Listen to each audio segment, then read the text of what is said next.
Hey everybody, what's going on? My name is Josiah, also known as Chilling Silence, on behalf of the DigiByte Foundation, and today I'd like to take a moment to talk to you about mining distribution and why it's important. So what we can see here is the chain's blockchain explorer, and we have a little graph on the right hand side here which shows the extraction share for the last 100 blocks. Now basically what this means is for the last 100 blocks that have been added into the DigiByte blockchain, who's gone and found them. So we can see over here, we've got the number one, which is Mining Pool Hub. They've found the most, currently sitting at 14%. An unknown person underneath, another unknown person. We've got the Blocks Factory here. Now the website's actually quite cool as well because it shows you for the last 100, and it'll also show you for the last 1000. So what we can see here is they have averaged for Mining Pool Hub around about 14%. This next person down the road averages around about 7.3 over the last 1,000 though, so they've got a bit luckier at the time of filming of this video. Now the reason that I want to talk to you about this is because I was originally looking some things up for Bitcoin Cash and their mining distribution, and so it's very important that people understand the mining distribution remains decentralized. There's no one central entity or actor or even two people that could be persuaded or coerced or blackmailed or could even join forces together in order to basically have a monopoly of the hash power of the blockchain. So if we go over here and we have a look at Bitcoin, so on Bitcoin you've got around about 4 of them, 4 parties that are going to make up about 51% of the hash power. Compared that to with DigiByte, we were looking around about 6 of them, I believe it was. If we look at Litecoin, again 3 of them make up just over 50% mark. Vertcoin, they have number one here, which owns 50% of the hash power basically.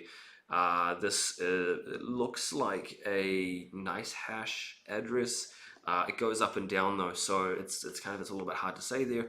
And if we come over to the last one here, this is Bitcoin Cash.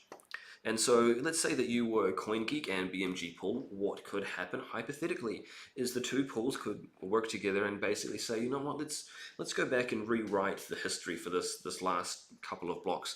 We don't think that this transaction should have actually gone to WikiLeaks, or maybe there was a transaction that a government wanted to undo. You can have things like that happen if you have a monopoly on the mining, which is why it needs to remain very distributed and decentralized and not just 1 or 2 people having the majority there. So if we go and we have a bit of a look here, this is a story from all the way back in 2014, so don't worry, it's not too recent news, but I remember back in the day there was mass hysteria over this, fears of a 51% attack, because ghash.io had more than 42%, so people were panicking all the way back in 2014 going, we've got to stop, people have got to leave the ghash.io pool, we need people to mine on other pools, it's got to be distributed. It dropped pretty quickly down to 38%, but that just gives you a bit of an idea of some of the history of it, I suppose. So they have a bit of a screenshot here of the mining distribution from back in the day for Bitcoin, all the way back in 2014. I'm not even too sure if a number of these pools are still around today, which is quite interesting in and of itself. But anyway, so in addition to you hearing people talking about how decentralized Bitcoin is or how decentralized Litecoin is, it's not just about the number of nodes, the number of wallets that are out there, but it's also about the mining distribution. Is there any 1 or 2 particular entities that have a monopoly? If we have a look at Bitcoin here with their 4 different players that are maintaining a little bit over 50%, then you know, it could definitely be a little bit better. Litecoin at the moment, there's currently 3 people who have over 50%. Vertcoin at the moment, if there's 2 people that kind of got together, they could, again, like I mentioned, effectively rewrite the blockchain history.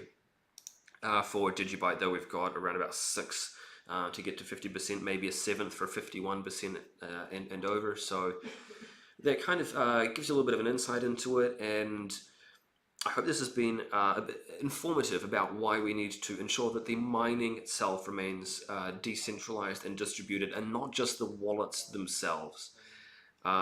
We've been running a little bit of a Twitter campaign recently for suggestions for the names for these particular videos, Still haven't entirely decided on one to go with. We may even change it in the future.